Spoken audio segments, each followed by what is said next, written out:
true about Grease? Yeah. Yeah, auditions tomorrow afternoon after school. So, how many are coming? That's it? Just Janice? What am I, chopped liver? I'm sorry, Janice. It's just that I'm directing the show, and I think it's going to be a good one. I was hoping you'd all want to try out, that's all.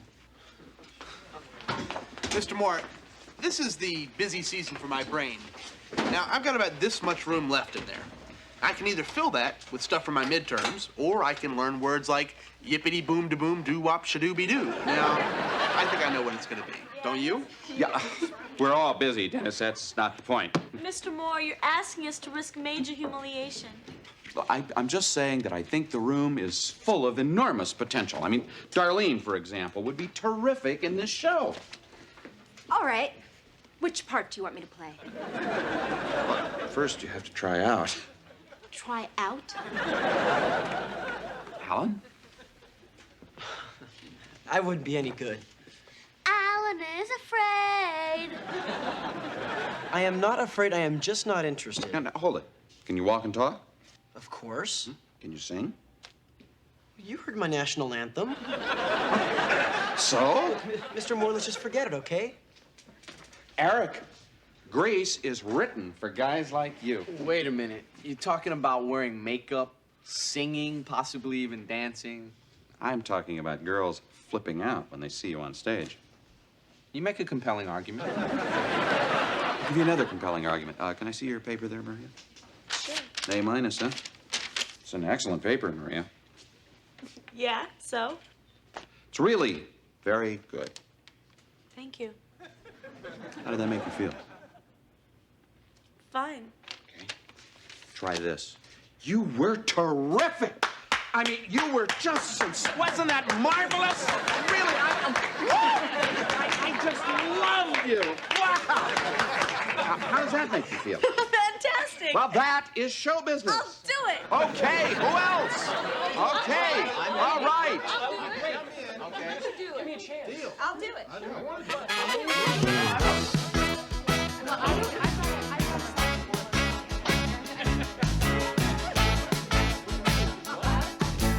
Next. Your name? It's me, Arvid. Go ahead, Arvid.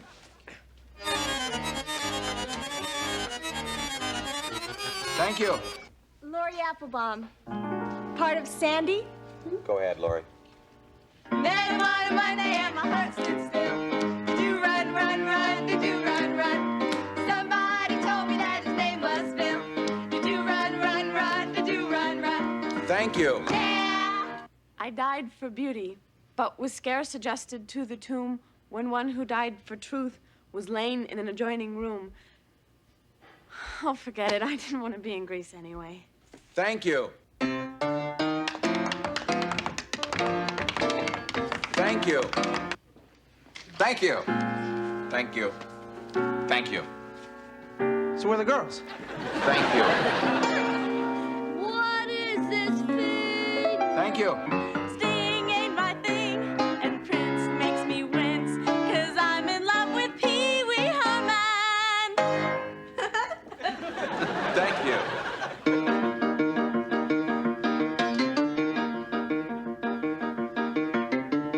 Thank you. Next. I'll have me overhead lifters and 4-barrel quads, oh yeah. Grease lightning, go, grease lightning. Fuel injection cut off with chrome-plated rods, oh yeah. Grease lightning, go, grease lightning. Thank you. Great, isn't he? Manfred has starred in everything we've done for the last 3 years. Well, maybe it's time for someone else to star.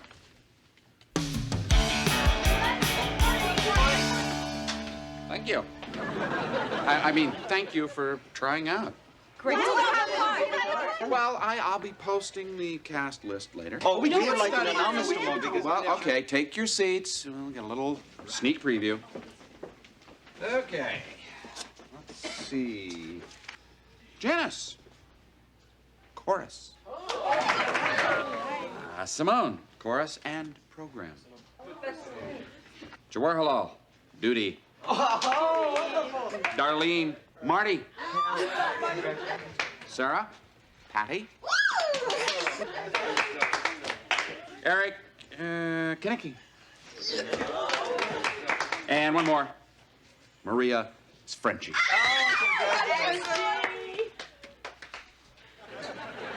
Mr. Moore, you're saving the best for last, right? Well, in a manner of speaking, yes. Now, we all know that the show cannot go on without a strong backstage crew. The crew? Yes. Harvard, I have rarely heard musicianship like yours. But I think we need those nimble fingers on our lighting board. Dennis, I'm looking for a take charge kind of guy for stage manager. You're losing out on a great Danny Zuko. Oh, come on. One more thing. If anybody has decided to change his mind and try out, there are several roles still available. Anybody at all?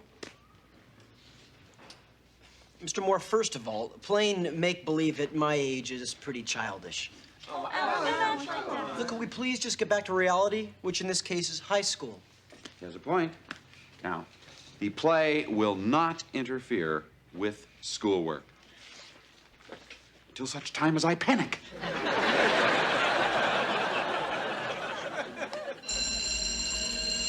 Okay, rehearsal, 3 o'clock. Anybody who's late puts $1 in the cast party collection. Oh, we don't Excuse me. If I'm not interrupting anything too important, I was wondering if you might give me the homework assignment. Certainly. The relationship of Hoover to the Kennedys. It's chapter 15. Thank you very much.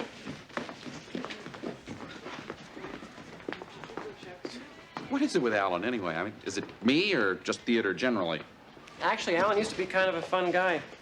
Yeah, he used to be okay. I mean, I didn't always agree with him, but we had some real laughs. What happened? Well, his father passed away. After that,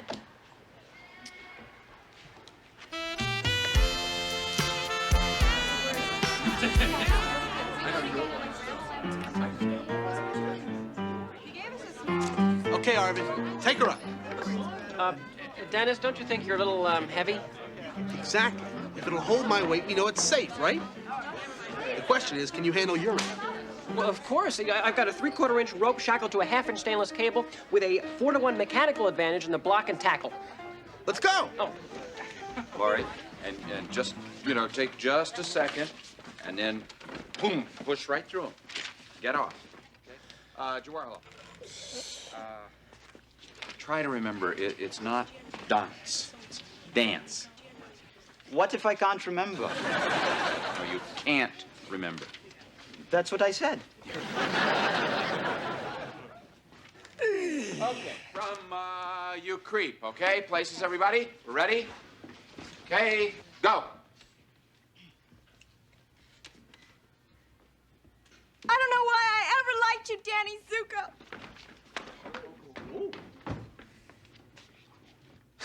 Weird chick. Hey, Rizzo, you want to go dance? Hi, Laurie.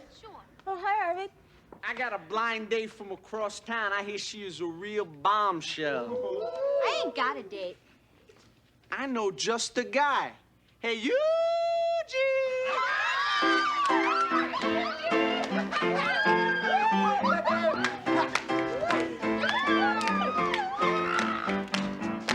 We go together like ba-ba-ba-ba-ba, ding-a-ding-ding-dong, together forever, like shoo-bop, shoo-bop-a-bop, change, change, change, change, we'll always we should be. Whoa, yeah! Changity chang shabak. Who's going to want to see this mess? Please, in the theater, it is customary not to bum rap a show until you've actually seen it. Looking pretty good out there. Thanks. Yeah, we're getting things together out here, too.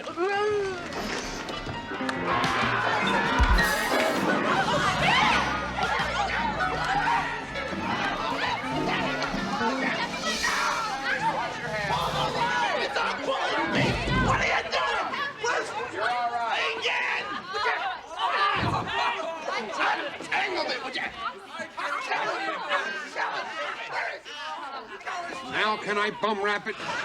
It's a disaster. Well, it is not a disaster. yet.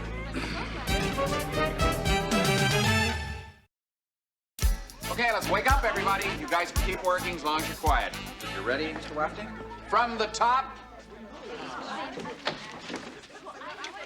Hi. Hi. Darlene, you ready? Oh, no. Alan, I forgot. I'm sorry. What? We're debating Bronx science next week, and Darlene and I are practicing tonight. We made plans. Lighten up, Alan. Mr. Moore, Mr. Moore, you said this wasn't going to interfere with schoolwork. That's what I said. I'll get my stuff. I'll be outside. Alan, wait. Listen, I will be right back. You continue. Hey, Alan? I know what you're going to say, Mr. Moore. I'm selfish, I'm rigid, and I'm putting my own needs ahead of Darlene's. Well, no, I wasn't going to say that. I was going to say I thought you were right. You know, school is more important. And we are having a lot of fun in there. Still time for you to join us. I'm not into fun. There comes a time in life where you have to put the childish things aside and get serious. Playing's an important part of life, you know? I mean, don't give it away so easily. It's not that simple. A lot of things have changed lately. I heard about your father, Alan. Mr. Moore, it's because of that my mother can't afford to put me into a school like Yale or Harvard. Now, I've got one chance, and that's if I'm good enough to win a scholarship. That's what he wanted for me, and I don't want to let him down. Well, I think he would have been proud. But why does that mean you have to change into a different person? Mr. Moore, I don't think being a walk-on in your musical is going to turn my life around. Yeah, but you are holding back a part of yourself that we all like, Alan. See, if you're doing that to please your father, I don't think it's something that he would want. Do you? Really? Look, the show will go on. Without you, without me. It's just that I want to see you be part of something right now. I want to see you connect with people. It's important. Maybe I made too much of a big deal about this debate thing. I'm sorry I interrupted your rehearsal. Would you please tell Darlene it can wait? Sure. Thank you. Sure.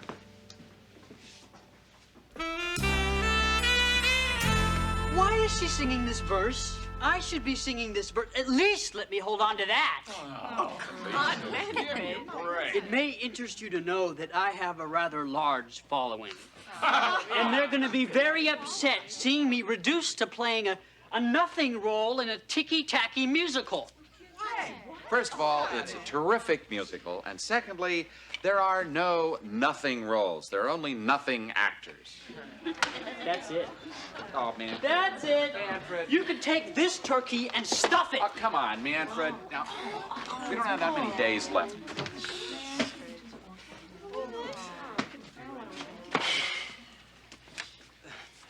Mr. Moore, I thought about what you said, and, well, if there's a little something I can do, I guess I'd like to be a part of all this.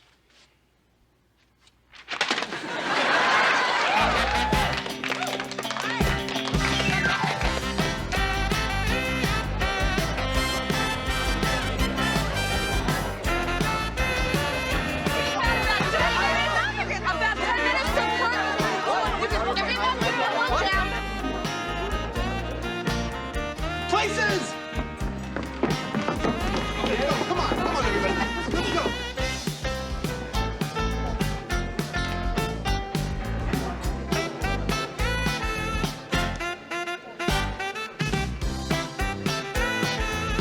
Give me the gun. Give me the gun. Go, go, go. Hey.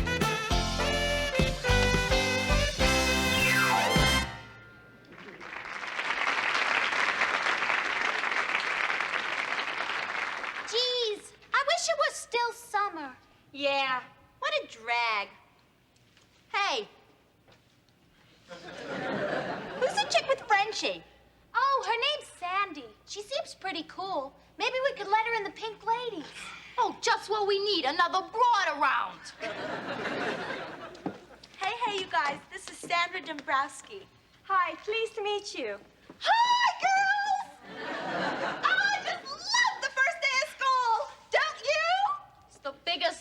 my life. Hey, where's the guys? Hey, Kaniki, where you been all summer? Hey, what are you, the FBI, huh? No, I was just asking. I was working, which is more than you two skids can say. I'm saving up to get me some wheels. Mr. Moore, I've changed my mind. I don't think I can do it. I just wanted to give you some time to get someone else. Time? You're on in 20 minutes. I realize it's rather short notice. Hey, Kaniki, what are you doing with this hunk of junk anyway, man? Hey, what do you mean? This is Grease Lightning. Oh. Hey, wait till I give her a paint job and soup up the engine. She'll run like a champ. Hey, I'm serious. I'll have your overhead lifters, 4-barrel quads, oh yeah. A fuel injection cut off and chrome-plated rods, oh yeah. With a 4-speed on the floor, they'll be waiting at the door. You know without a doubt, we'll be really making out. Grease Lightning. Go, Grease Lightning, you're burning up a quarter mile. Grease Lightning, go, Grease Lightning. Go, Grease Lightning, you're coursing through the heat like a trial. Grease Lightning, go, Grease Lightning. You are supreme. The chicks will scream for Grease Lightning.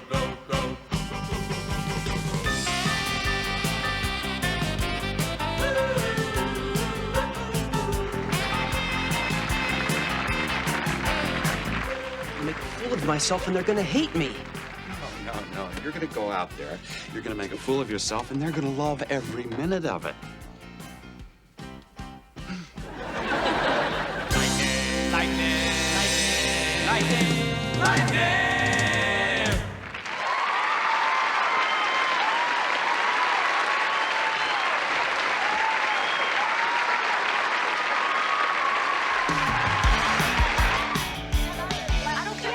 Come on, let's go.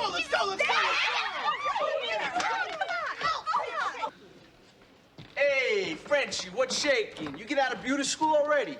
Oh, nah, I cut tonight. You know, those beauty teachers they got working there, they don't know nothing. Hey, what's with the arsenal? We got a rumble with the Flaming Dukes. No lie? How come? Turns out that broad Danny won a dance contest with goes steady with the leader of the Dukes. Yeah, she told him Danny tried to put his hands all over her. If he did, he must have been making a bug collection for biology. Come on, let's go eat. Hey, Frenchie, maybe I might come down to your beauty school some night this week. We could have a Coke or something. Yeah, sure.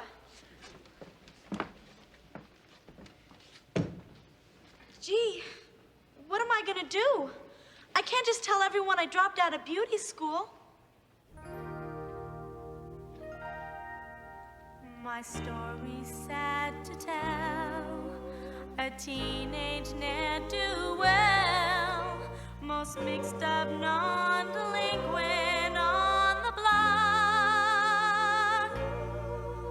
My future's so unclear now. What's left of my career now? Can't even get a trade-in on my smock.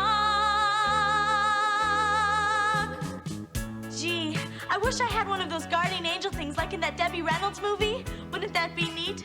Somebody always there to tell you what's the best thing to do.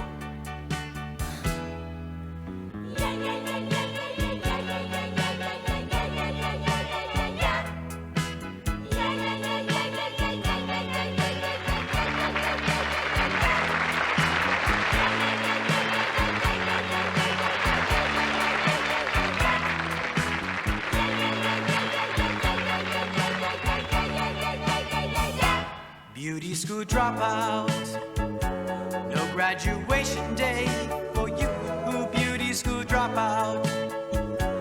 Missed your midterms and flunk shampoo. Well, at least you could have taken time to wash and clean your clothes up after spending all that dough to have the doctor fix your nose up. Baby, get moving. Why keep your feeble hopes alive? What are you proving? You got the dream, but not the drive. If you go for your diploma, you could join a steno pool. Turn in your teasing comb and go back to high school.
Same time tomorrow night. We have to do this again?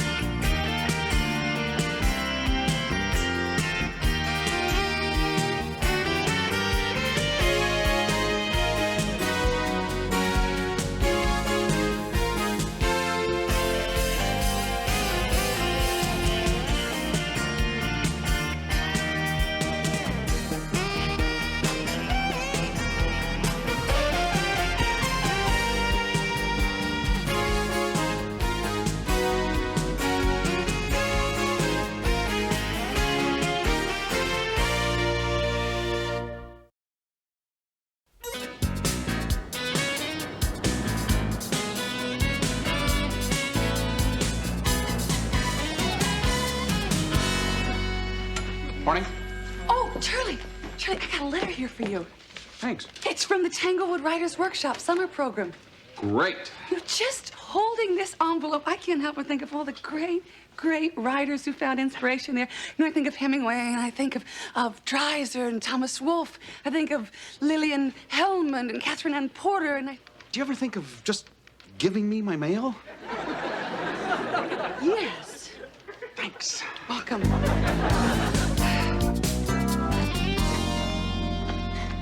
Hey, Dennis, I heard a great joke in biology. How can you tell a boy chromosome from a girl chromosome? Look at their genes. Good morning, everyone. Morning. Hey. Eric, they want to meet you. Mr. Moore, that's great. Thank you. Okay, everybody. Today, we're going to start by talking about the Taft administration. Admittedly, perhaps not our most memorable president. Nevertheless, William Howard Taft, elected in 1908, succeeded Roosevelt and carried out many of his policies. Arvid, do you mind sharing that with the rest of the class? I'm sorry, Mr. Moore. I was just reading this letter. Listen to this joke. How can you tell a boy chromosome from a girl chromosome? You look at their genes. Hey,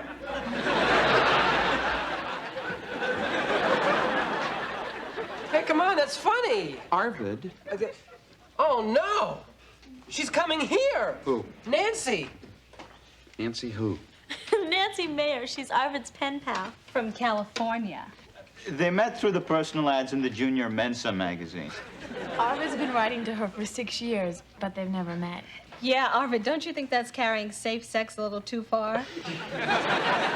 Well, she's going on a European cruise with her folks. She'll be in New York for a day until her boat sails, and she's coming to Fillmore to meet me. Tomorrow? Oh. Look, Arvid, any friend of yours is a friend of yours. Now, she's free to sit in the class, okay? Say, Mr. Moore, can I talk to you about a personal matter? Of course, after class. I'll just sit down then.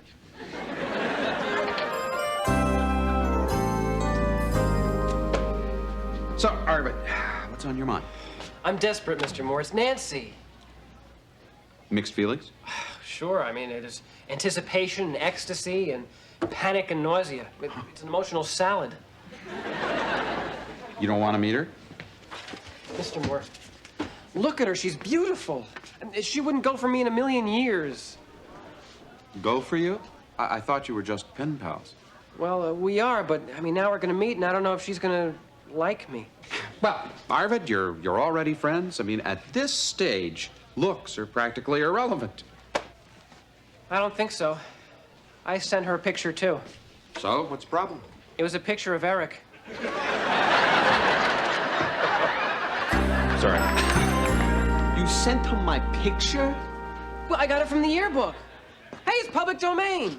Okay, come on, help me just this once. All you have to do is be me for a few hours. I have everything you need to know about me right here in my locker. Here's my baby album, my birth certificate, dental x-rays. You keep this stuff in your locker? It's finally paying off. And here is my personal diary. September 4th, big day. Astronomy Club party to celebrate Galileo's birthday. I brought the Milky Ways. Ate too many, pigged out, got sick, was asked to leave. Whew. You really live on the edge, don't you there, Arvid? I think I'll pass. Eric, she's a terrific girl. I've got all the terrific girls I can handle. Here's a picture of Nancy on the beach at Malibu. I guess one more couldn't hurt.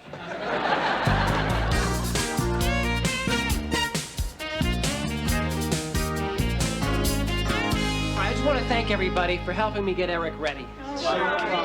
Oh, okay, look, simulated situation. Darlene, would you go first? Okay.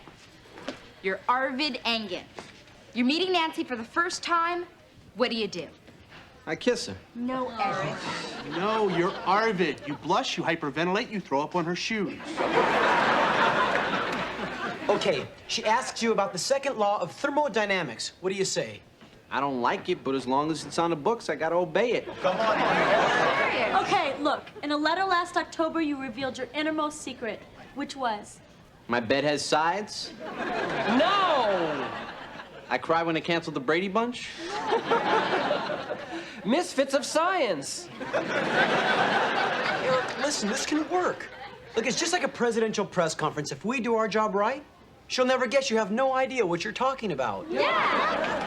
Look, Eric, you better get it together. This is no fun for us either, you know, trying to give you an instant personality transplant. Hey, I'm trying. You think it's easy being boring? All right, come on now. You're Arvid. You're Arvid. You're not Eric. You're Arvid. Now, your underwear's pressed. You need Novocaine to get a haircut. Come on now. You ready? Ready. Mother's maiden name. Sheffield. Right. Favorite writer? E.E. Cummings. Carl Sagan. Shoe size. 9. 9 what? 9 Brown? Recurring nightmare. I'm in it now. Eric, your favorite Jackson. Michael. No. Come on. Janet? No. Who? Tito. Why? Yeah. Why? Come on, you'll know he's the sensitive one. Arvid, why don't you just tell her the truth? I can't. Okay, everybody, the chapter on Teapot Dome scandal. We're gonna have a little pop quiz. Arvid, I'd like to speak to you in the hallway, please.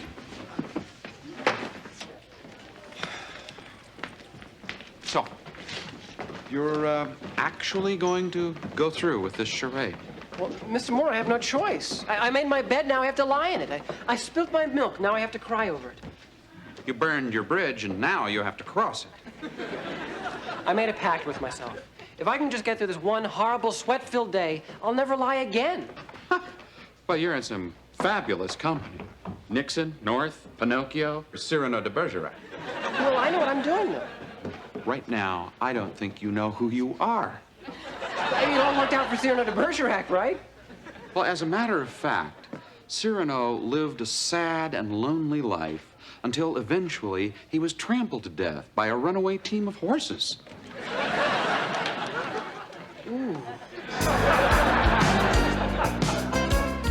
So, the Harding administration gave us the Teapot Dome scandal, which, interestingly enough, gave us the expression the fall guy, or taking a fall. Now, this is because the Secretary of the Interior, Albert Fall, took the blame for almost everyone. Mr. Moore, we have a visitor. This is Nancy Mayer from Malibu. She's here as a guest of Arvid's. Welcome, Nancy. Thank you. Hi. Hi. That was fast. Well, Nancy, I guess you'll want to sit next to... Arvid, allow me, please. Mr. Moore, this is quite a memorable occasion, so if you don't mind, I'd like to give my pen pal a real Arvid Engen welcome.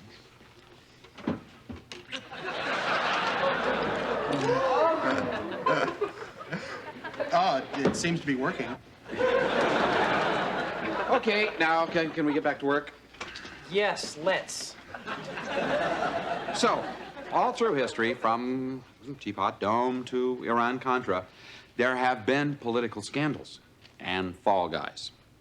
Men who, for a variety of reasons, most of which were not very well thought out, chose to close their mouths, not say anything, and suffer the consequences.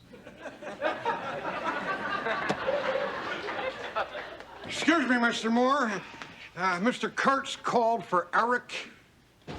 He's coming by this afternoon. Do you know anything about this? Yes, I do. He's from the Tanglewood Writers Workshop. I submitted some of Eric's work, and they're interested in him for their summer program. Very good. Try not to blow it, huh? Oh, hey, no problem.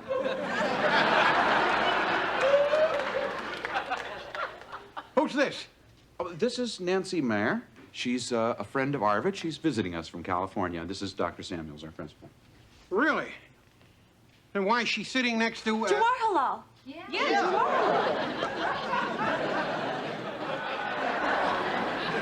It's a very comfortable chair. Oh. The atomic weight of nitrogen, my main man, Arvid. 14.0067.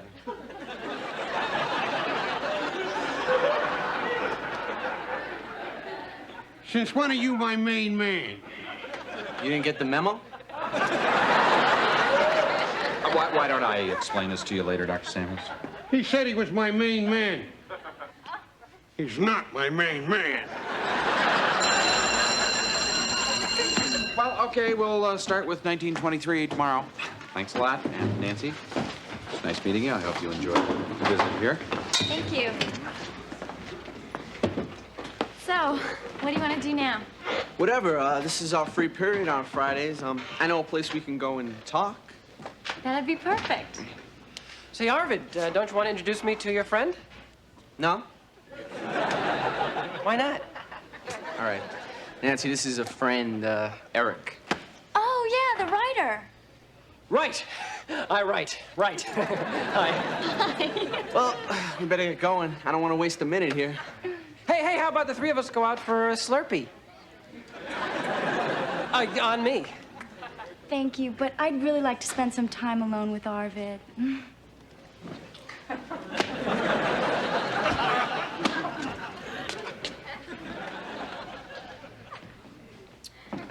Well, looks like it's Slurpee for one. All right. Oh, what have I done?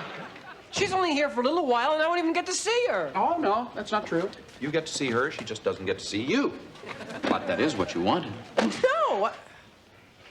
I don't know. Mr. Moore, I can't tell her the truth now. She'll hate me for making a fool of her. Do you have any ideas? Fresh out.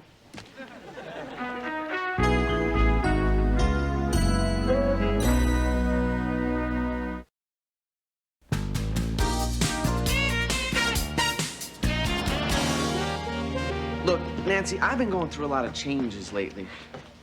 For instance, I've quit playing the accordion. You quit the accordion? Why? Well, basically, I found I was more popular at parties without it. But Arvid, you never cared about parties before. I know. I've been looking at my life lately, and I realized that I'm a pretty boring, dull guy. Some people might even call me a nerd. You a nerd? No. Hi again. Listen, Arvid, I thought I better warn you. My gang wants to rumble. You'll what? Well, listen, you stick with me. You'll be okay. He's such a kidder. He doesn't look that tough. Oh, well, these are my school clothes. I don't like to get blood on them. He is kidding. Well, so sorry. I hate to break this up, but Mr. Kurtz is here to see Eric. He's waiting in the classroom. He's here? He's early. He's not supposed to be here till this afternoon. Does this present a problem? Yes! No! We need some phony writer's workshop. Are you crazy? Eric, you can't pass up an opportunity like this. Yeah. Yes, I can. All right, look, we're gonna get something clear right here. No, don't. You guys are absolutely right. I'll talk to him. Eric! Don't worry. I'll handle it. Yeah, Eric's just not himself today, is he? Hope he doesn't blow this interview. Of course, it's none of my business. I just set up the interviews. After that, it's up to the student, whoever he may be.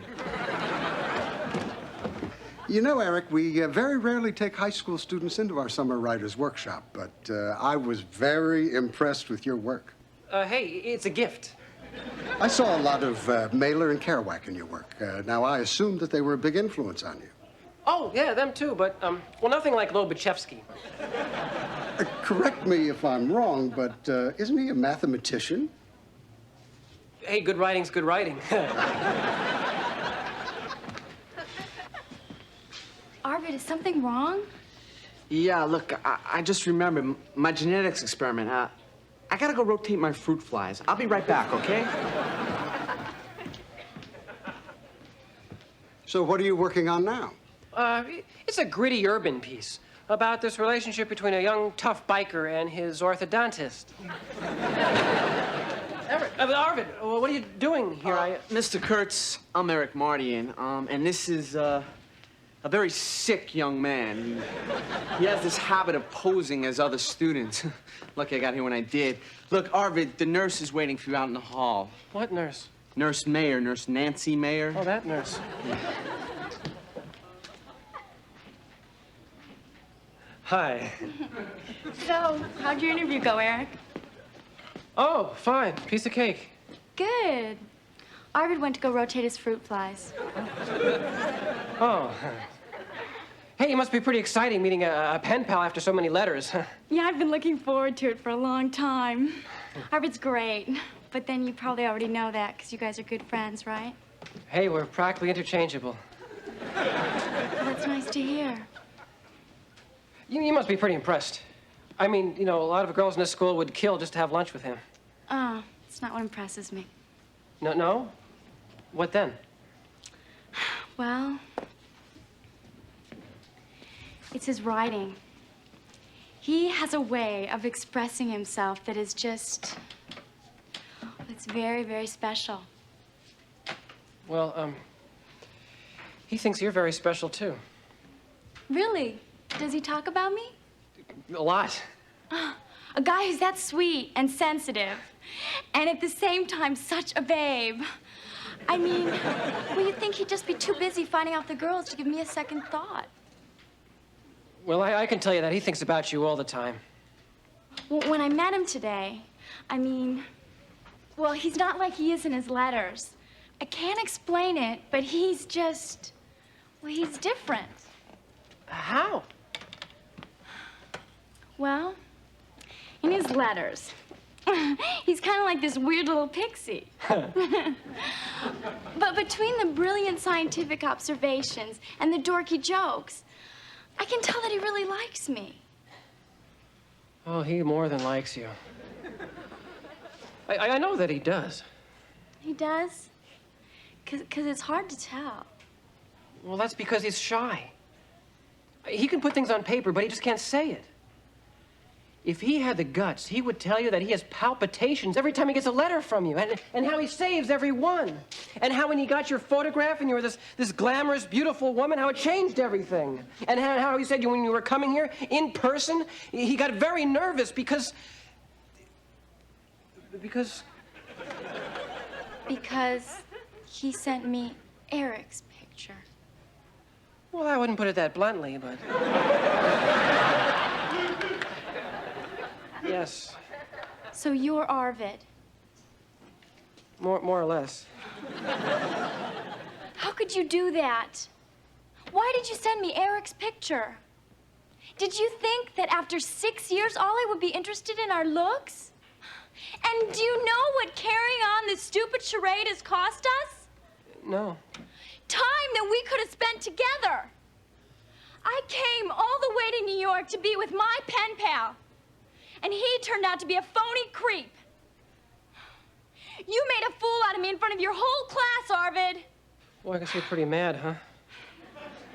Let me put it this way. Oh!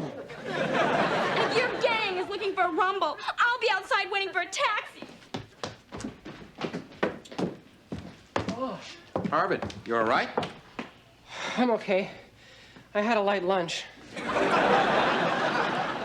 Well, what happened? I told her everything.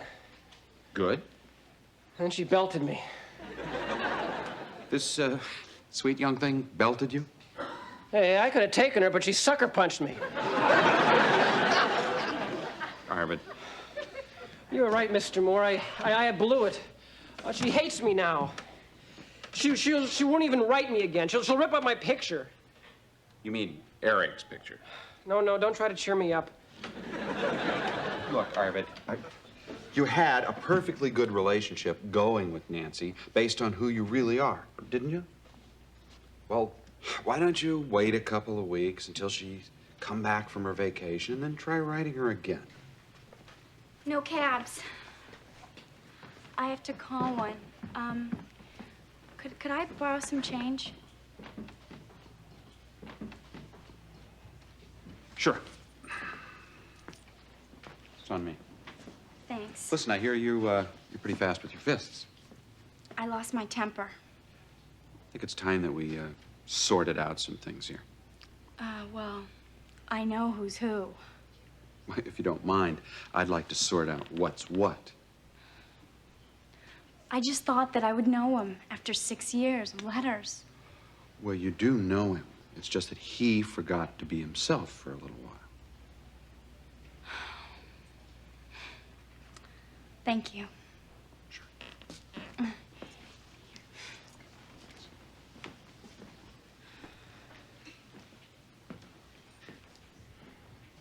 Arvid? Nancy. Listen, I did something really stupid. Really stupid. But if you're gonna let one stupid thing get in the way of 300 very smart letters... Arvid. About hitting you. No, listen, I deserved it. So, what do we do now? We could start all over. Hello, Arvid. Hello, Nancy.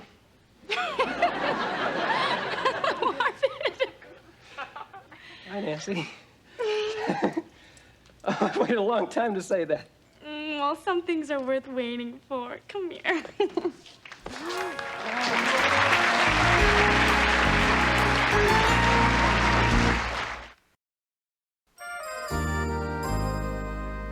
Mr. Moore, they accepted me. Yeah, you're in. I'm in. Well, congratulations. You did it. No. You did it. Thank you. No, I did not write all that. You did. I just stuck it under their nose. So come on, tell me what happened. All right. Arvid, you know what I've been wanting to ask you? What? Well, would you do the pencil trick? Oh. Well, yeah, I couldn't.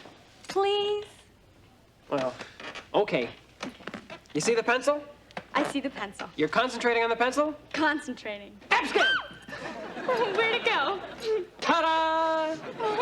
You really can't do it. Hey, would I lie?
Hi, Alan.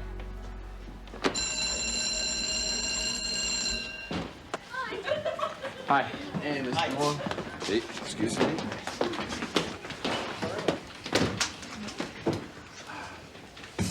Alan, seem upset. No, I'm fine. I'm fine, really. You sure? No, I'm not fine. You guys might as well know. Martha Cabot and I have... We aren't... We just... You broke up? Sorry. It's okay. I really need my friends right now. Hey, Alan, I know what you're going through. I mean, I'm the poster boy for rejection. Please, just go on with the lesson. Okay, if you want to talk about this after class. I'll be fine. Okay. So, Oh, Mr. Moore, would you wait a minute, please? I just have to know what happened. Come on, Alan. What went wrong? Did she find out you'd experimented with marijuana in your youth? wait a minute. Let's show a little concern for a friend here. I mean, he's suffering from a heart wound. We don't need to rub salt in it. You know, let's give him a chance to heal here. I think he'd appreciate a little privacy. Right. Yeah. Sorry. I called her at least 3 times a day. I sent her stuff, love notes, cards, flowers, and cute little gifts. She said I was smothering her. I said that was nonsense. And we argued, and as usual, she had 2 or 3 things to shoot down everything I said. There was no way I could win, so I caved. I told her I changed my personality. Oh, that was like a little puppy dog. Maybe she didn't like you licking her face. And then last night she phoned, and she said that I was getting too serious. And then she just wanted to be friends. Okay. Listen, Alan, if you'd like to be excused from class for a few minutes. No, I'll be fine. You're certain? Well, maybe if you wouldn't mind doubling up on my homework, it might help take my mind off of things. Yeah, sure. No deal. Well, all down through history, every time it's been decided that the end does justify the means. Oh, I was so happy.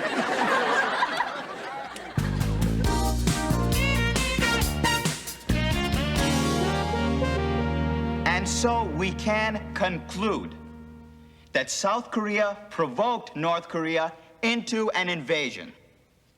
Alan? Oh, yes, I suppose that's right. Right? He just said South Korea started the Korean War. Oh, no, that's wrong. Debate him. Oh, well, we have the UN resolution, and, I don't know the exact one, but we have it. And, well, it was voted on by a lot of countries, ours, England, France. So who are you going to believe, him or me? Alan, what's the matter with you? You're not concentrating. I'm sorry. Can I try again, please? Try again? It's a debate. There is no try again. There's a buzzer and you're out of here. I'll get it together.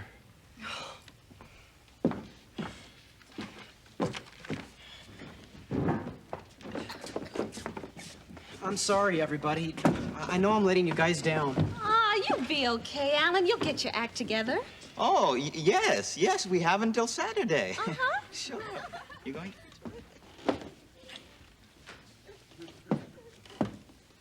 The city debating championship is Saturday, and he's out with sprained brain. It's tidy bowl time. He couldn't win an argument with a parrot.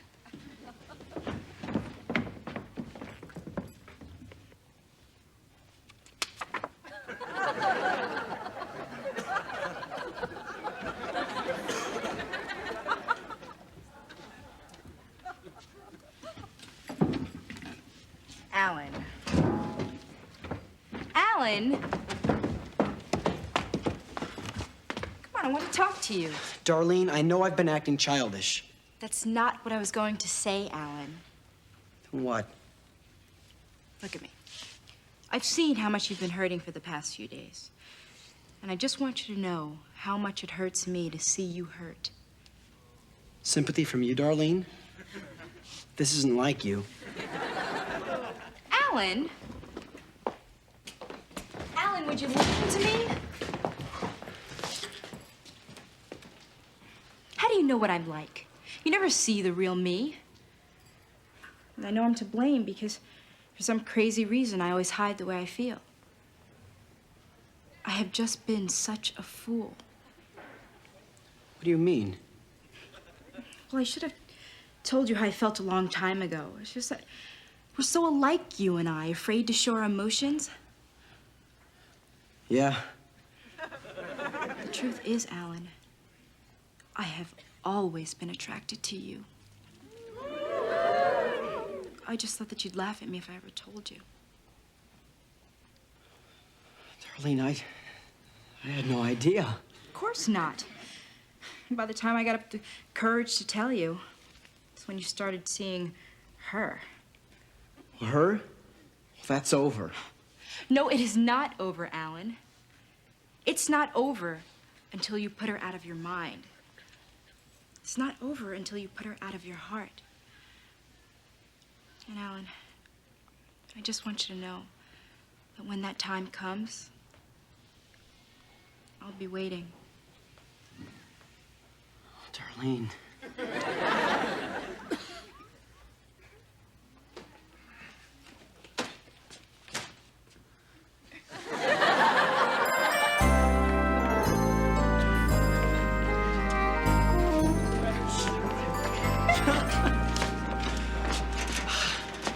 Darlene, you've changed my life. I don't know what to say. There's nothing to say, Alan. I know just how you're feeling because I'm feeling the same way. It's just incredible. Yeah, it is incredible. I mean, just a few days ago, I was crushed. Now, thanks to you. Shh. People are watching. I don't care. Not here, Alan. I'll see you in class. I guess so. Darlene? Huh? You and Alan? I didn't realize you were that lonely. You can't be serious. Of course I'm serious. But Alan? I mean, he's so starched? I know. But you know what really attracts me to him, Simone? It's the way he's always trying so hard to hide his vulnerability. Oh, come on, Darlene. You and Alan have always been rivals. Love shows itself in funny ways. Let's talk about the civilian-military confrontation of 1951, the big one. President Truman fired General MacArthur. Was he right? Was he wrong? Any ideas? Arvin? Truman said, and I quote, "I fired him because he wouldn't respect the authority of the president. I didn't fire him because he was a dumb SOB, although he was." That's good, Arvin.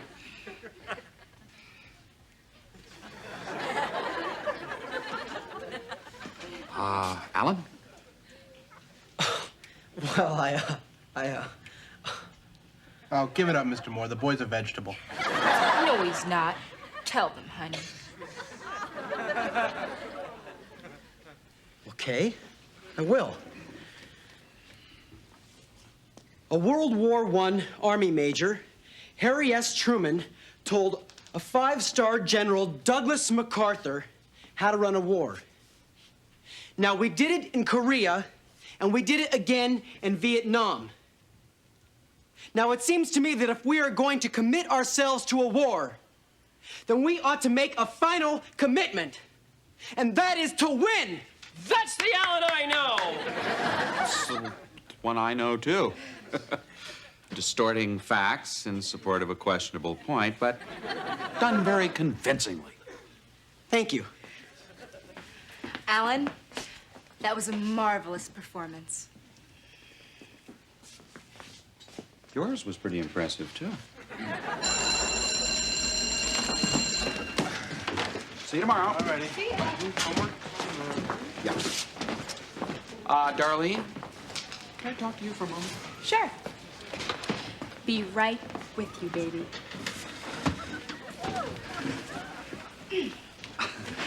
Listen, about you and Alan. I know. You've watched us day after day, fighting like cats and dogs. Nothing in common except our mutual distaste for one another's point of view.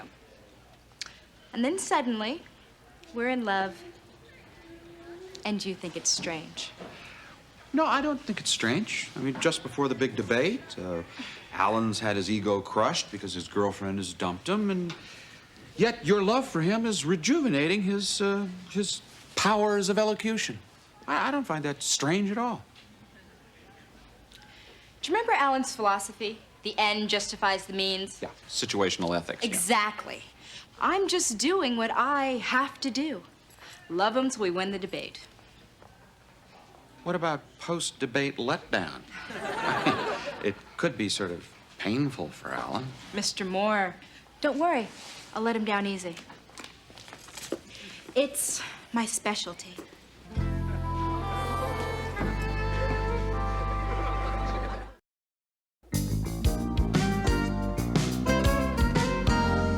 And as Dwight D. Eisenhower once said, it is hard for a mere man to believe that a woman doesn't already have equal rights. Mere man is afraid that if woman were made equal to him, she'd be his superior. And that's not Eisenhower, that's Socrates. Thank you, girls. We'll take 5 minutes before the next event.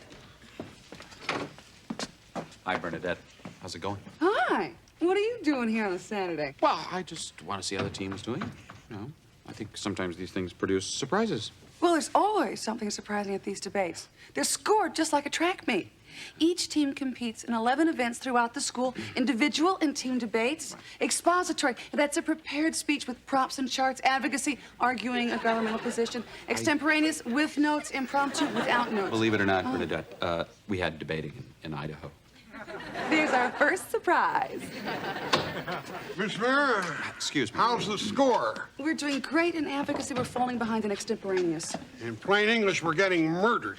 No way, Dr. Samuels. Thanks to Darlene here, we just won another first. Erasmus, just one elocution. We're tied. It's us and them for all the marbles. Go get it, Tiger. No. That means we'll be debating Martha Cabot. Alan, I'm here, remember? Right. Let's get him.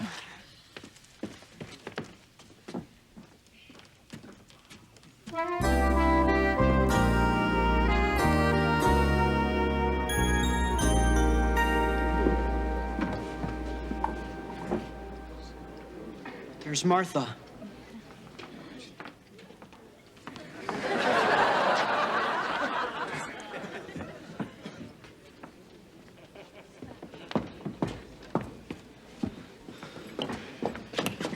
What am I doing here? I am not going to be any good. Alan, look at me. You are strong, you are brilliant, you are a winner. And there just happens to be a very beautiful young woman in love with you. There is? Who? Alan? Right. I'm sorry. I'm fine. Alan, you're more than fine. You are a speech and debate stud. Let's get started, please.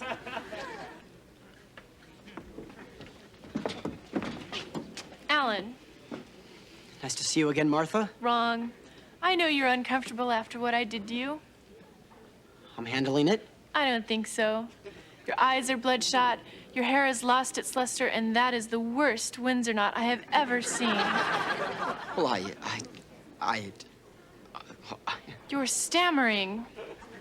And I just realized I'm taller than you are.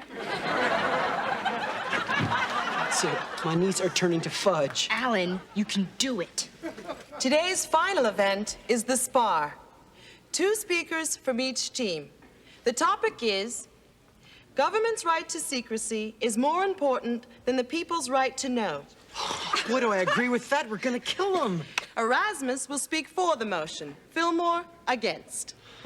Against? You have 1 minute to prep. This country is free, yes. But if we have to give up a little of that freedom temporarily so that we may remain eternally free, then I say amen.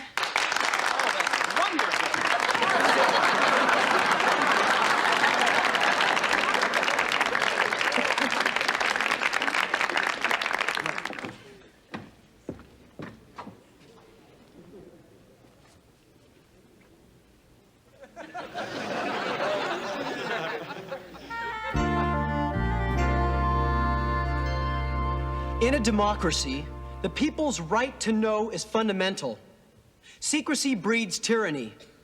Now some take the opposite view, I know. One such person said, "It is the absolute right of the state to supervise the formation of public opinion." The speaker was Joseph Goebbels. The place, Nazi Germany. Thank you.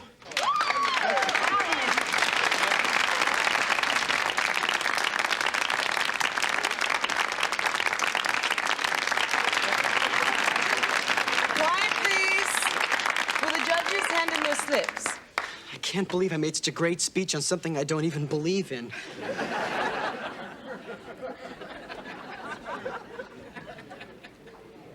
The silver medal goes to Erasmus High. The gold to Fillmore.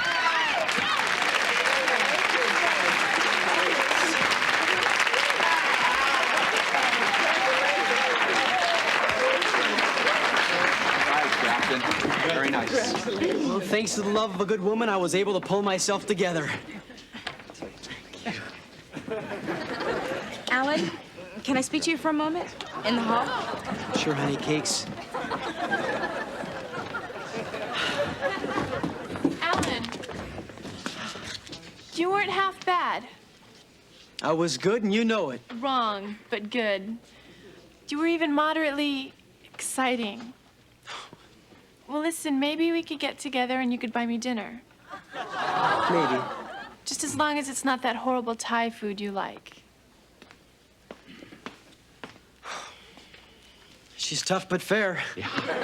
I don't know, Mr. Moore. She hurt me once. Do you think I could live through that kind of rejection again? Actually, if you feel like talking after your conversation with Darlene, I'll be around. Okay, thanks. I might take you up on it. Sure. It all depends on how Darlene handles it. How Darlene handles what? Oh, come on, Mr. Moore, you've seen her. I mean, she's hopelessly in love with me. Head over heels time. Can't say that I blame her. Yeah, well, it may not be that head over heels, you know. I wish that were true. The fact is, I'm not that interested in her. I mean, sure, it was just what my ego needed after the Martha disaster, but I haven't had the heart to tell her until after the debate was over. I mean, she could have completely crumbled. I had to think of the team. Come with me. Well, you know, it's terrific. You two, you really deserve each other. Yeah, we're both winners. Yeah. Tell him. Tell him what? Tell him. Okay. Alan, I told you that I loved you so you would get over Martha and be able to function at the debate. You did that to me? Well, I had to. I couldn't risk us losing. Tell her. That was cold. Tell her. Darlene, I pretended to be in love with you until after the debate was over. You pretended? I had to. I figured if I told you the truth, you'd lose it. Oh, that was low, Alan. Okay, so you deceived him. You manipulated her. But we won the debate. Yeah, situational ethics. Yeah, but what did you really win? I mean, what do you know about each other now? Well, I know how I feel about Darlene. You're a Machiavellian reptile. That's beautiful coming from an amoral, sadistic slime ball. Are we saying that the end doesn't always justify the means? I'm going to leave the two of you to work this out between yourselves. I just want to congratulate you on your personal triumphs today.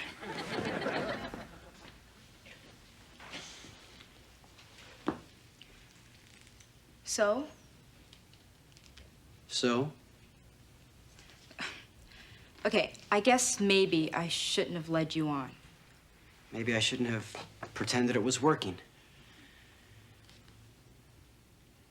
You know, it was kind of nice you and me being friendlier for a change. Yeah, it was nice. The debate was great, wasn't it? Yeah. You were ruthless.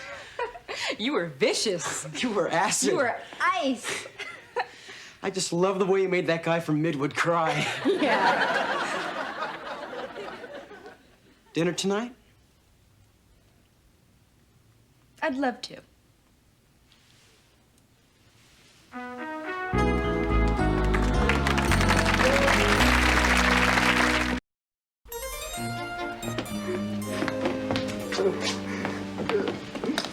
Dennis, are you all right? I'm fine.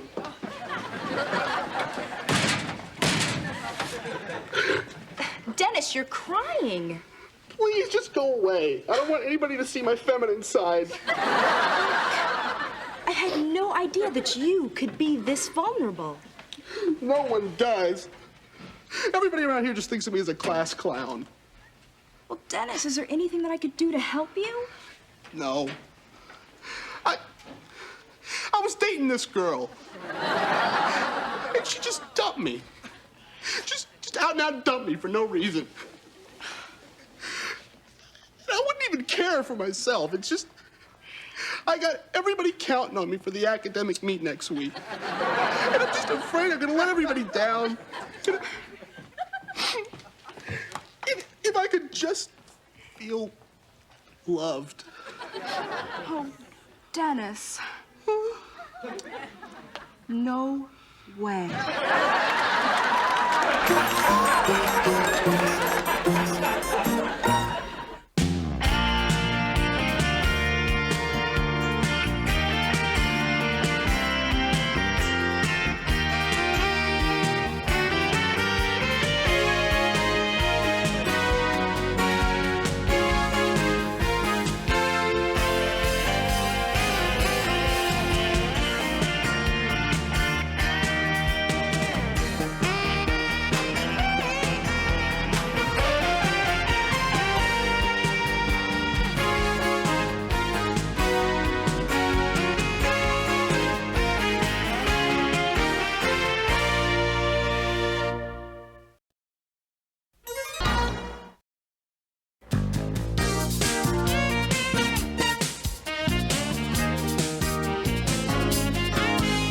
Okay, in the few minutes we have remaining, I'd like to propose a new project. I think you'll find it an exciting way to look at history, okay?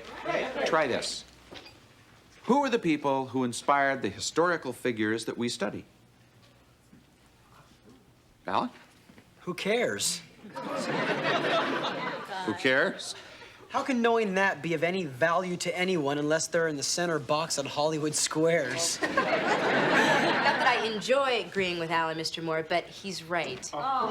Okay, look, folks, we have discussed this time and again. History is not made up simply of places and facts. It's made up of people. I mean, who made Roosevelt Roosevelt? Who turned Jack Kennedy into John F. Kennedy? Who turned Michael Jackson into Diana Ross? I'm just trying to point out that even major historical figures have people, known and unknown, who inspired them. Look at your own life, okay? Everybody. I mean, everyone was inspired by someone. Well, who inspired you, Mr. Moore? Yeah. Actually, it was my uncle, Charlie. I was named after him. I mean, he was a great guy. He was really wild. He was vibrant and funny, and he was full of tricks. He was the one that encouraged me to leave Weiser, Idaho, and get out into the world. He ran this traveling carnival that he won in a crap game. And one summer, he took me with him. And for the first time, I began to see what America was about.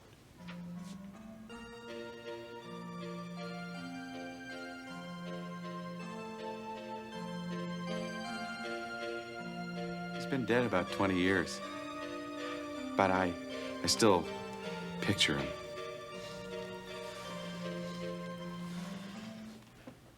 Mr. Moore, remember us down here on the planet Earth? Well, here's that assignment. 30 famous people. I want to know who inspired them, and I'd like to know by Monday. Monday? You're kidding. I am? Mr. Moore, please, we have finals coming up. We don't have time to waste playing Trivial Pursuit. Yeah, Mr. Moore, come on, that's really not fair. We have finals, we have other people too. Well, I'm assigning it, so you get to do it. I suggest you pick up a list. Come on, you just don't care.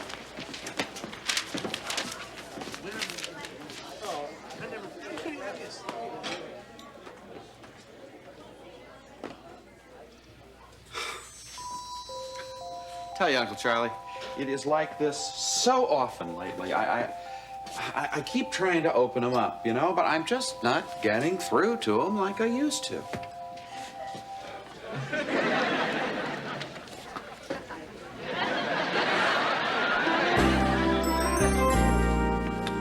Night, everyone. Good night, Charlie. Oh, Charlie, Dr. Samuels wanted to see you. Oh, darn. He missed me. There you are, Mr. Moore. Your semester evaluations of the IHP were due today. Didn't you see them? I put them in your mailbox. You put half of them in my mailbox. Where's the other 5? Tomorrow. You can't tell me you read the first 5 already. That's beside the point. We're talking here about respect for my orders, capiche? What does it say on that door? Principal. What happened to my pee? Someone stole my pee. Calm down, Dr. Samuels. We will get you another pee. Mr. Moore, I know you're thinking you're doing us all a big favor by teaching around here, but it would be nice if you did your work on time. Crying out loud. You know, I just about had it with him and this job and everything. Charlie, everybody gets grumpy before finals. No, I'm talking beyond grumpy. This is adios, amigos. Hey, whoa! We're getting just an eensy-beensy bit sensitive here, aren't we? Uncle Charlie, please tell me, what am I doing here? I didn't come to New York to be a permanent substitute teacher. Well, I know.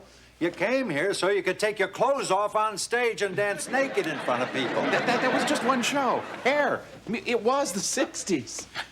I wish you could have seen some of my later work. I saw it. We see everything up there. Not that we want to see everything up there. God, I miss junk food. Oh, God, I miss junk food. The family always called you the black sheep. How did you get in up there? Fake ID. Honey, if I had a body. Look, kid, you belong here. You're a natural-born teacher. You were always a teacher, even when you were little.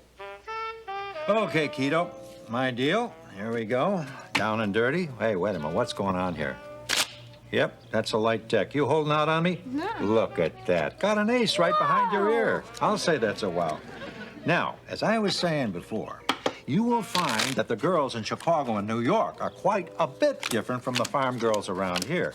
They will actually allow you to kiss them without putting an engagement ring on their fingers. Uncle Charlie! What? You're dealing from the bottom of the deck. I sincerely hope so. This takes a lot of practice. You cheat your own nephew? Charles, I'm trying to show you how to do this. You want to get ahead in life? You got to have a little bit of an edge. Not by cheating. Wise up, Chucky. It's a cruel world out there. Everybody cheats a little bit. Play those. Winning isn't everything. It's how you play the game. If a guy's got to cheat, he's lower than a lizard's liver. If I want to be preached at on a Sunday morning, I will go to church.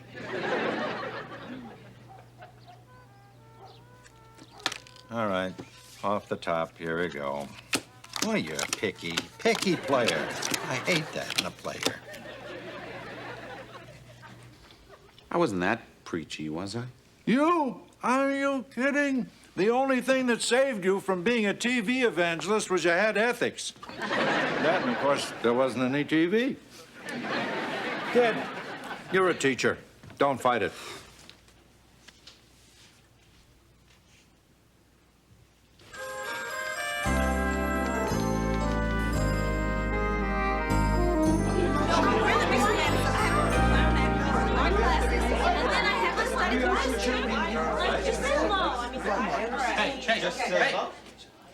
Good morning. Morning.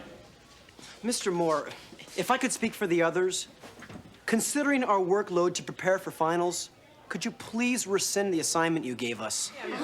Mr. Moore, you're not being fair. Not fair? Need I remind you, I am the teacher, you are the students. Mr. Moore, be reasonable. Right, yeah, but we still won't have time to do this and study for our finals. That's it, Uncle Charlie. I have had it. Chucky, you are overreacting. No. I've taught them everything I can teach them. I've used up my usefulness here. Uncle Charlie, it's time for me to get back where I really belong. Where's that, bartending? No, the theater.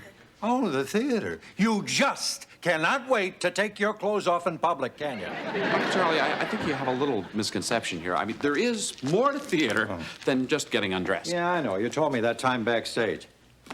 As a matter of fact, that's the last time we saw each other. Remember you were with that girl, what's her name? That girl you later married. Why? You know, Uncle Charles, Uncle Charles? I could just feel your vibes out there in the audience. In fact, during Good Morning Starshine, I looked out and I could see your aura. You peeped at my aura? We hardly know each other. Did I tell you, Uncle Charlie, is she heavy or what? She's not that heavy. I saw her in the nude scene. So, did you get into the message of the play, or were you too uptight to go with the flow? Too tight to go. Oh, well, I thought I was flowing along pretty good there. Far out. Out of sight. You know, if we're gonna have peace, we need to come together. But the play says it all. Let the sun shine in. I mean, is there anything groovier than that? Andrea majored in philosophy at Antioch. Okay, let's leave it at that.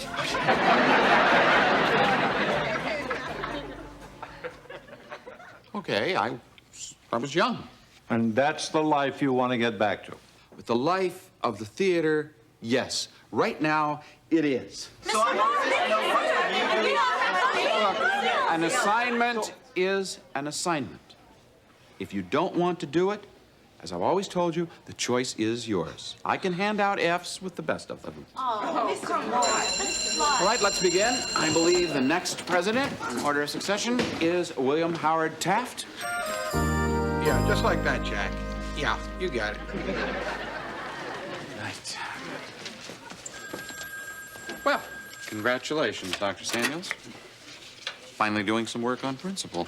My P is my problem, okay? Now, here's your problem. These evaluations are unacceptable. You found something critical to say about every kid in the IHP. Yeah. Well, they're brilliant, but they're not perfect. We could all use a little improvement. Uh-huh. Well, this is not the sort of thing that you write down for the school board to see. Change these. Dr. Samuels, I'm not going to change my evaluations. Okay. If you don't change them, I will. Dr. Samuels? You know what? I don't care. You do whatever you want. Change them, don't change them. Fine. I can't go on fighting. Next week is the end of the semester. After that, I promise you, we'll never argue again. Finally changing your ways. No, I'm changing my occupation. Starting next semester, you need a new history teacher.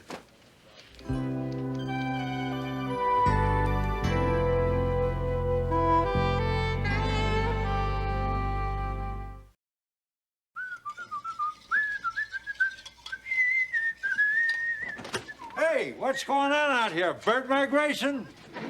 How's breakfast coming, kid? Almost ready. Ah, good. Thank you, my boy. Hey, mucho. I will let an expert do it. Oh, you call this ready? Where's your bacon? Where's your sausage? Well, I don't have any of that stuff, Uncle Charlie. You don't have any? Do you know how I was looking forward to bacon and sausage? We don't get any pork up there. I'm sorry. All right. So now you're insanely happy, huh? So what happens to your kids in the IHP then? Oh, they'll be fine. Oh, yeah? They will. Look, they're very bright, Uncle Charlie. Besides, I don't think they're really interested in what I want to teach them anymore. Is that a fact? So, tell me something. Who's going to take care of them after you've gone? They'll get another teacher. That easy, huh? I happen to know those kids chewed up every sub thrown at them before you arrived on the scene. How did you know that? What do you think I'm doing up there all day? Getting coffee for God? Look, let me clue you in on something. Those kids are not going to accept any sub after you're gone. Okay, I'll bite. What do you think will happen? What's this? The first day of class, after your departure.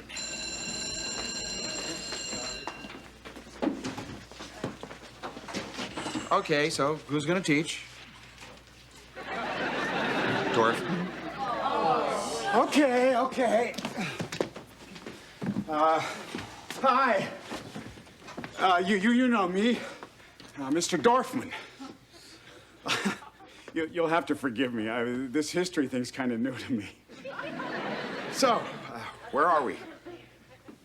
William Howard Taft. Well, I think I remember a little about him. He was a president of the United States. And if I remember, he was a fat guy. Wait, Dorfman, I want to write that down. He was a fat guy. I don't want any lip out of you, Mardian. And take off those sunglasses. What's wrong with sunglasses? What's going on here? Read a comic book, Bubba. We've got finals to study for. Look, I'm the teacher here. I say what goes.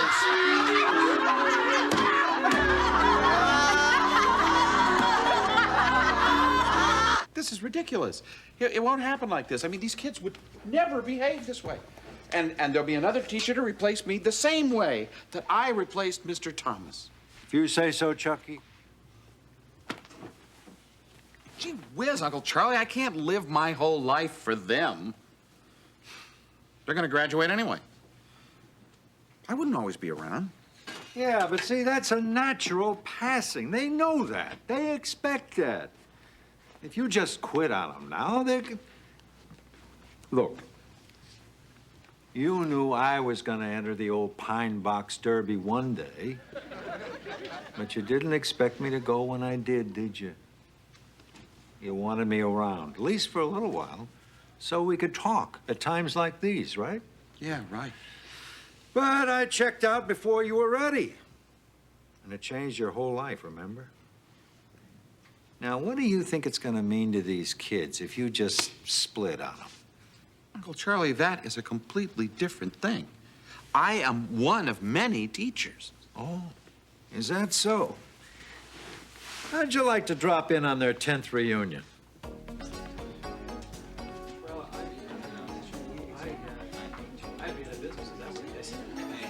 Hail, hail, the gang's old here. Maria? Maria! Arvid? Hi, baby! I didn't recognize you. You look so, available. What have you been doing? Oh, you know, getting divorced, shopping, channeling, aerobics. What happened to your career? Oh, I just kind of forgot about it. I mean, nothing else seemed important anymore after Mr. Moore left. I know what you mean. It didn't hit me till 3 years out of college. Then life just seemed to lose its zing. That's why I left the space program for my butcher shop. You own a butcher shop, huh?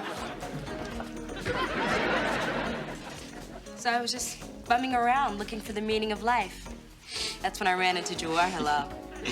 I was telling fortunes on the beach in the Caribbean. He's good. Told me I had no future. So now I shill for him. I guess we all changed. I should have never married her. It's a disaster. You're the disaster. He just mopes around the house all day. He won't write. We're practically starving now that I had to give up mud wrestling.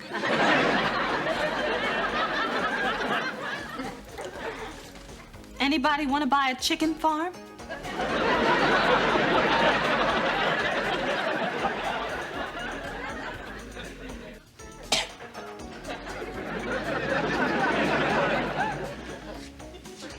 somehow this makes sense to me. Such a brilliant mind. How could you be happy replacing Vanna White on Wheel of Fortune? Janice? Everybody, look who's here. Kids, what happened?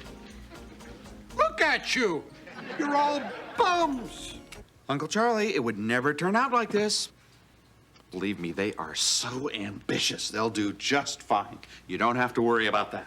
Come on, kid. I'm just a figment of your imagination. You're the one's worried. Okay, so I'm a little worried. I think that's natural. But I can't go around trying to solve everybody else's problems. You know, I've got a life of my own to live. I got a little theater company in Newark to run, and, well, I told Samuels on Friday, and I'm going to tell the kids on Monday.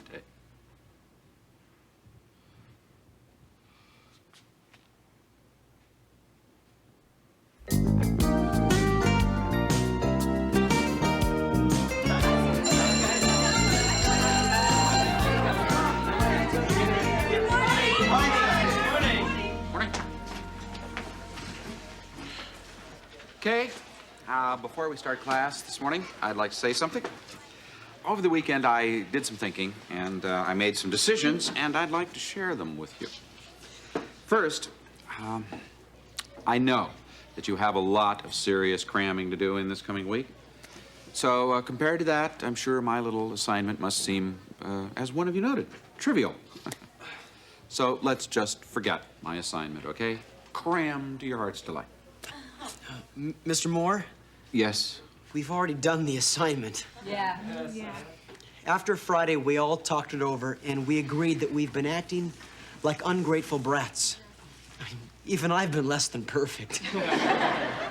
You've done a lot for us, always encouraging us to look at history in a new way, and, well, I guess we started to take you for granted. Sorry.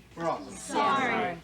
And in addition to doing the assignment, we also thought that we could each tell you individually the person who inspired each of us most the way your Uncle Charlie inspired you. And I thought I'd be the one to start. The person who's inspired me the most? Charlie Moore. Simone? Charlie Moore. Charlie Moore. Charlie Moore. Charlie Moore. Mr. Moore. Mr. Moore. Charlie Moore. Charlie Moore. Mick Jagger. Charlie Moore. So what was it that you wanted to share with us? Well, matter of fact, I was going to tell you that I resigned last Friday. What? Why? Lately, I feel like I'm not getting through to you, to get you to be open to the alternatives in your lives. See, that's really important to me. To let you know that winning isn't everything. Well, we know that. Sometimes we forget. Yeah. So do I. Well, I spent most of the weekend chatting with a distant relative, and I realized how much I miss theater. I also realized that I derive a similar pleasure and real satisfaction from doing this. And I would miss all of you. So I decided to withdraw my resignation. Let's get back to the reason we're all here, okay? Last Friday, I think we left off, we were about to grapple with William Howard Taft.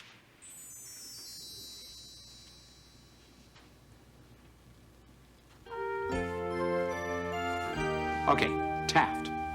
Someone once said he was a fat guy.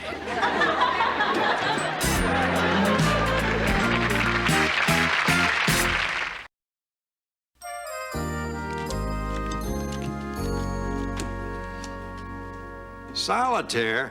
Hey, let's play a man's game. As I recall, you liked poker. Right. Bogey and Houston got a hot game going on upstairs later, but I can play you a few hands. Deal. You remember how to deal, don't you? 5 cards off the top. Yeah, I remember. 5 cards. Okay, deal. Deck sounds a little light. All right. Excuse me.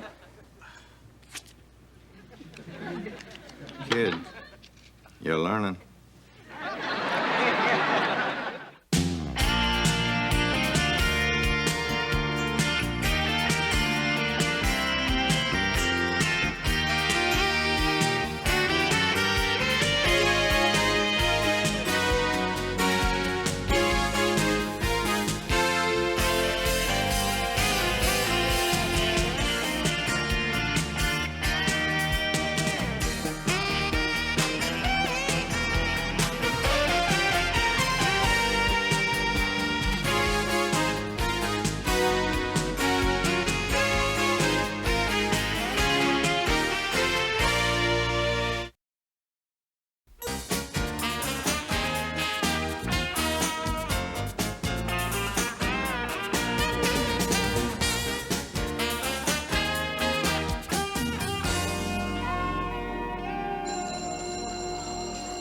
Today, we begin our discussion of those fabulous 50s. Fabulous? I heard it was the most boring decade in history. Well, that's why we're going to talk about it, Dennis. Was it boring if you were involved in the beginning of the struggle for civil rights? If you were part of the Korean peace talks? Was it boring if you lost your job because of Senator McCarthy's witch hunt? Was it boring when Pat Boone sang Tutti Frutti? Yes. I'll give you that. Excuse me, Mr. Moore? Yes, do come in. Thank you. I just want to take a moment to congratulate you on completing your training program and to give you your certificates. You are now officially peer counselors. Now remember, a peer counselor is not a psychologist. You talk with the other kids about the things that are bothering them, and either you try to help them work things out, or you refer them to someone who can. Now, of course, if somebody is in physical jeopardy or could cause harm to another or really has a serious problem, I want you please to come to either Mr. Moore or to me. Otherwise, anything that you hear is strictly confidential. May I add a small note? Oh, please. I think it's a great idea. But I just want to say I don't think you should go out there expecting to save everyone. I mean, it's not that easy. There are serious problems, and simply because you've had a couple of weekends of training doesn't mean you're equipped to handle those kinds of problems. Oh, you're right. I'm sorry. I'm not ready for this. Oh, I think I'm having an anxiety attack. Arvid, take some deep breaths. Remember, Arvid, that we all have the same fears and apprehensions. Arvid, these people are our own age. They're not judging us. They just want somebody to listen to them. I think you're right, Sarah. Hey, thanks a lot. I feel a little better. Sarah, you're good. Well, I guess I have the gift.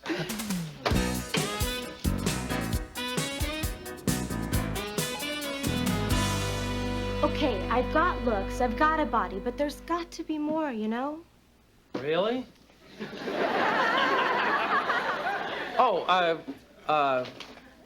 Yeah, more. Sometimes I just refuse to go out. I spend the whole weekend lying around in my nightie, reading and eating popsicles. Can you imagine?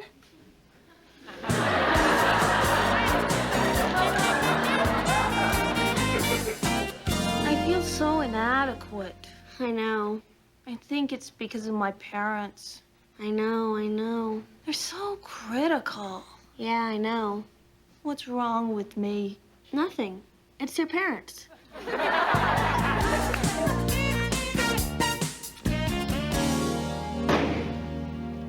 Hi, TJ. My name is... Who gives a flying fat burger? What's your name?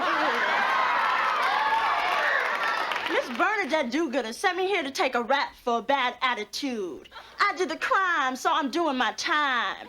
For rich girls like you who play the I'm white game, give me a major pain and my black is beautiful butt.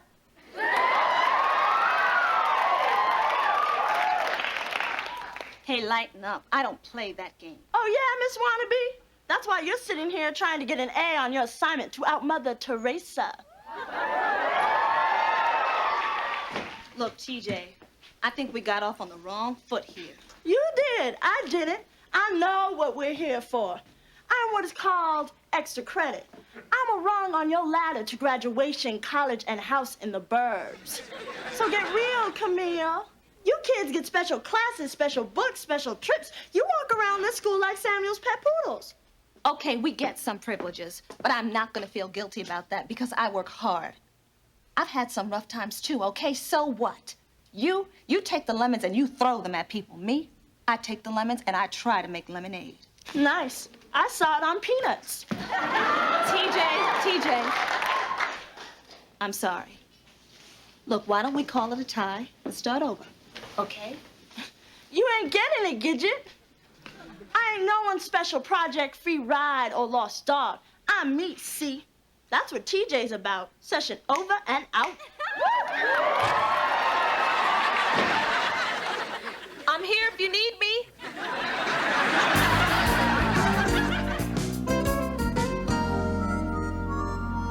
I know you'll like this collection. It's new literature, the 50s. Excuse me. It's See you at 4, Eric. Yeah, see you. all the poets, you know, Ginsberg, Ferlinghetti, Oh, Eric? Corso. 4:20. And I'll be there. Playwrights like John Osborne and Leroy Jones. Plus. Hi, Eric. 4:40, don't forget. And I won't, Jerry Southern. What's happening, Eric? Oh, it's peer counseling, Mr. Moore. Yeah, I never realized there are so many needy girls out there. Eric, are you sure you still want to go out with me Saturday night? Maybe you'll be too busy helping the needy. Simone, I'm like a doctor. I'm doing very important work here. Someone should phone the Nobel Prize Committee. I feel foolish taking up your time with my complaining. Oh, complain. Complain. It's just that I'm so lonely, you know? Yeah. No. You? I go out with football players, basketball players, guys of every athletic inclination, but I still feel so alone. No one understands me. But you, Arvid. Funny, isn't it? Hilarious.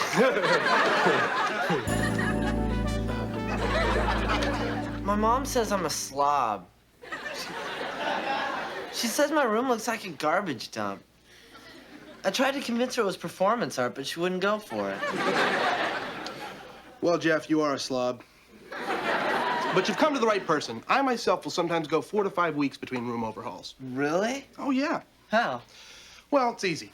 You got to be able to sense out the situation. You got to be able to find that moment when your parents are just about ready to kick you out of the house. And then you clean up? No. Then you buy your mother a gift. Now, it doesn't matter what the gift is, just as long as you be sure to include a note that says, I love you, Mom. You do that, and I guarantee you an extra 2 weeks of underwear hanging on your lamp. Dude, you're my hero.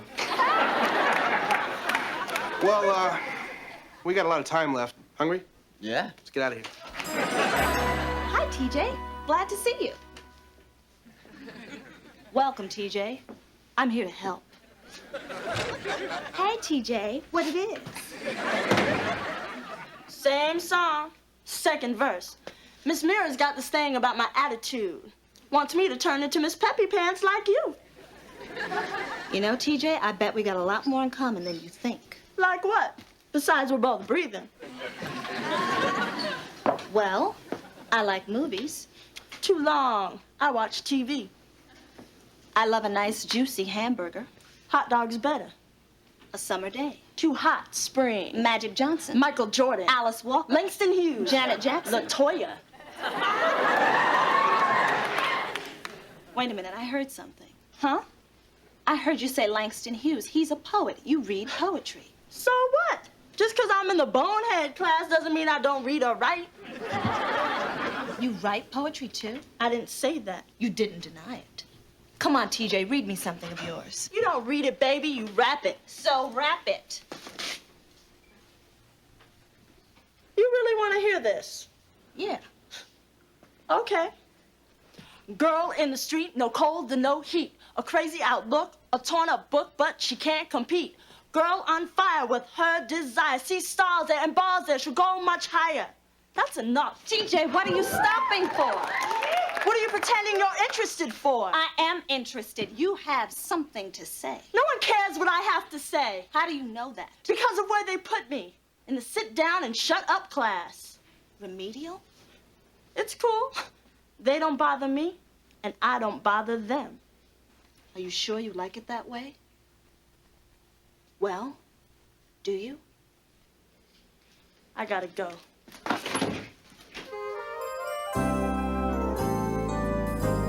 Sarah, I can't show you TJ's file. That would be a definite invasion of privacy, which would be a violation of District Code number 427. I just have a feeling that there's more to TJ than an encyclopedia of insults. Well, of course there is. I mean, she was an honor student all the way through the 6th grade. She made straight A's, and then all of a sudden, her grades just started dropping. And now it looks like all she's passing is homeroom and phys ed. What happened?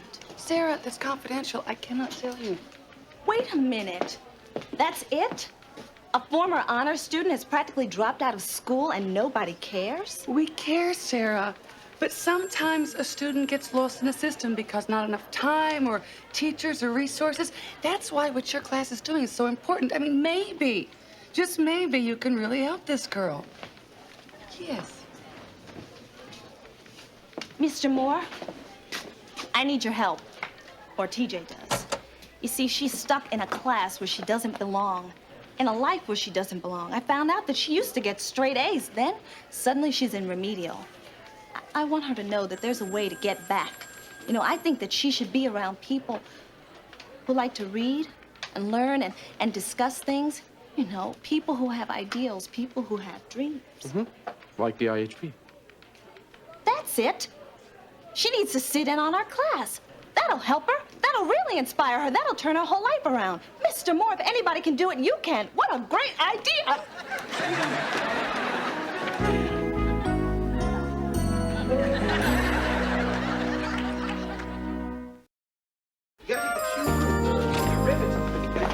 You what? I invited TJ to sit in on our class. Well, I think she's a really smart and sensitive girl who's just gotten some bad breaks. And I think she could get a lot out of seeing what a really good class is like. Wait a minute, Mr. Moore, do you condone this? Yeah, it's worth a try.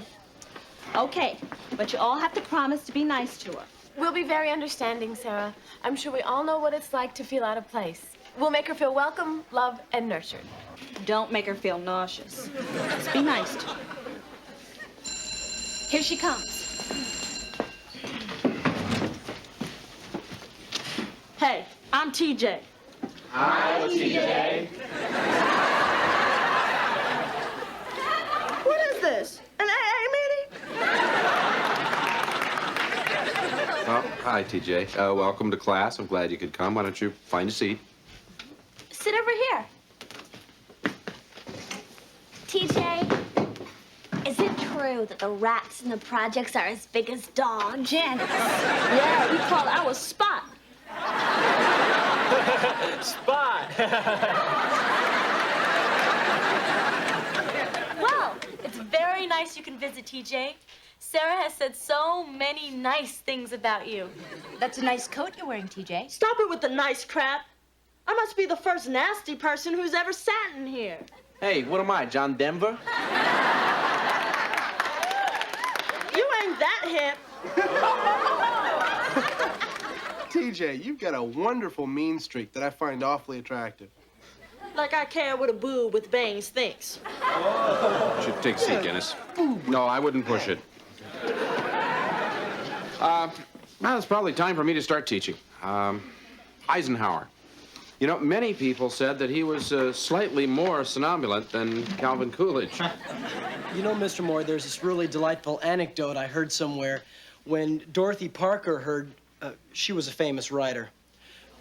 When Dorothy Parker heard that Coolidge had died, she said, "Oh, really? How can they tell?" What's so funny? Well, Coolidge was so quiet, so boring.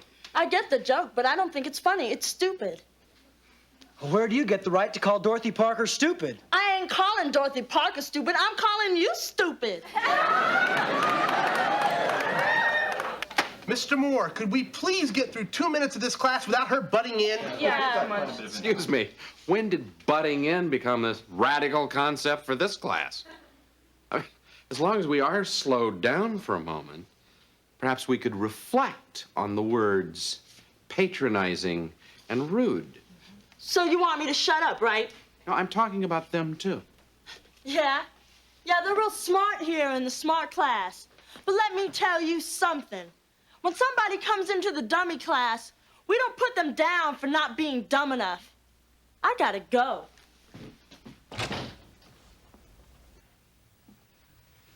Okay, back to Eisenhower.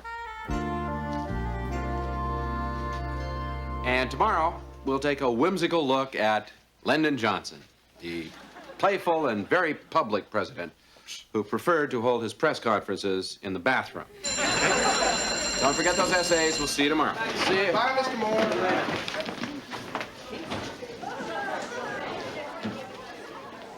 Mr. Moore? I'm sorry. I mean about TJ. I'm sorry I pushed her off on you. I think having her in class made for a couple of interesting moments. I mean, TJ is very smart. She's fearless, and she's honest. I mean, these are all things that it takes to make a great scholar. I'm not sure she wants to be one, but... Yeah, well, doesn't matter now. It's like you said, some people you just can't help. No, I never said that. I said, don't expect to save everyone. See, saving's kind of one way, but helping people's a two-way street. And you're making some real progress with her. Mr. Moore, how can you say that after she ripped the class to shreds? She came to class, didn't she? Well, yeah.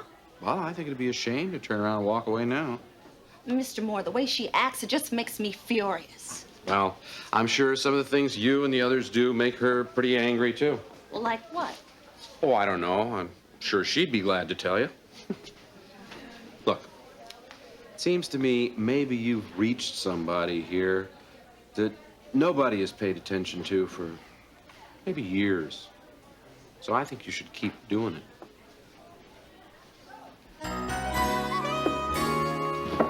Oh, TJ, I've been looking for you. Yeah? Well, thanks for nothing, man. That action in your class today was a total disaster. You really know how to make a person feel like sludge. Wait a minute. TJ, I thought it would be nice for you.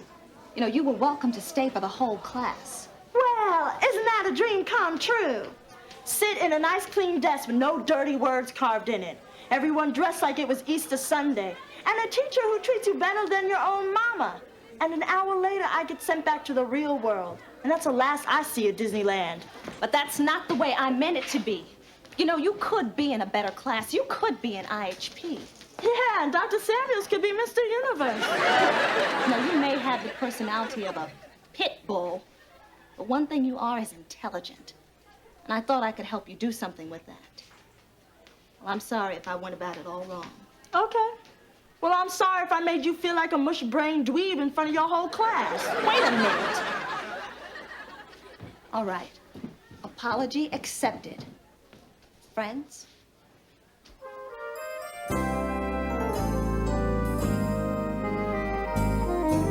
I mean, what do you think she meant, Mr. Moore?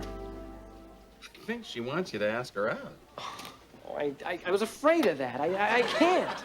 I mean, we have a client-therapist relationship here that can't be violated by the intrusion of my obvious animal magnetism. And then, of course, there's the moral issue, the psychological implications, and furthermore, oh, God, Mr. Moore, I have to have that girl. Please tell me it's okay. Don't ask me to do that. Now, you yourself just said it would be unfair to ask her out based on information you got in a session. She started it. All right, Miss. Morning. Hi.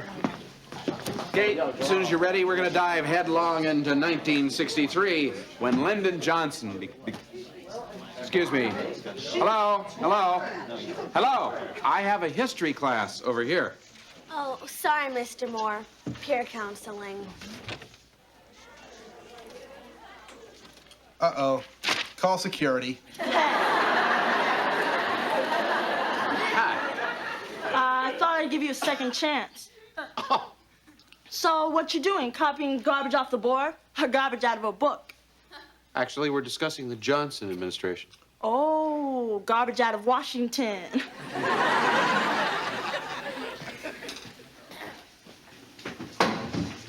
You know, actually, it was during the Johnson administration that a book was first published, The Fire Next Time. This book examined racism in a completely new way. And the author of the book, who had a great deal in common with another social commentator at the time, Tom Wolfe. Bull. I'm sorry? I said bull. You want me to go to Dr. Samuel's office or straight home? No, I want you to tell me why you think it's bull. I just got kicked out of a class for saying bull. You can say bull in here, but you have to be able to back it up. Okay. It's like this. See, the dude you're talking about is James Baldwin, man. Except he ain't nothing like Tom Wolfe. Baldwin grew up poor in Harlem with 9 brothers and sisters and a stepdaddy who couldn't stand his guts. He made it on his own, worked loading boxcars. His mama was a maid, didn't have time to tell him to do his homework and don't be late for school, and someday you can be a writer. I just know you can. Shoot, there's food on the table and everybody's sitting around it in one piece. You're doing all right. That's how it is. You know what I'm saying? I do, TJ. I was pushing you, wasn't I? You were giving me a Park Avenue answer to a 129th Street problem.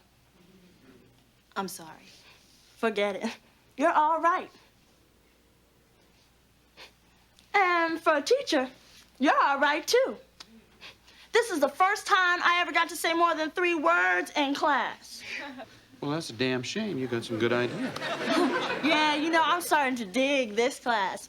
In here, you sit next to a computer. In my class, I sit next to a guy with a tattoo that says "Born to Drool." These are my kind of people. Even the slob and the snob. Sign me up. Well, it's a good idea, TJ, but it's not that easy. You got a lot to do before you can get into this class. You got to bring your grade level up. Who says I can even do it? I do. Yeah? That's pretty fresh. Well, you know, I bet there's some other people who'd be willing to help you. We help, TJ. Why? Do you get some kind of extra credit for it? No. Although it's not a bad idea. Look, you do your part. They'll do theirs. I'll talk to Miss Mira and Dr. Samuels about your situation, okay? You got a deal. Well, better get going. What's your hurry? You can stick around till class is over, if it's okay with everybody else. Yeah, sure. Yeah, sure. And, TJ, I just gotta ask you this. Who does your hair? Okay, back to Linda Nelson.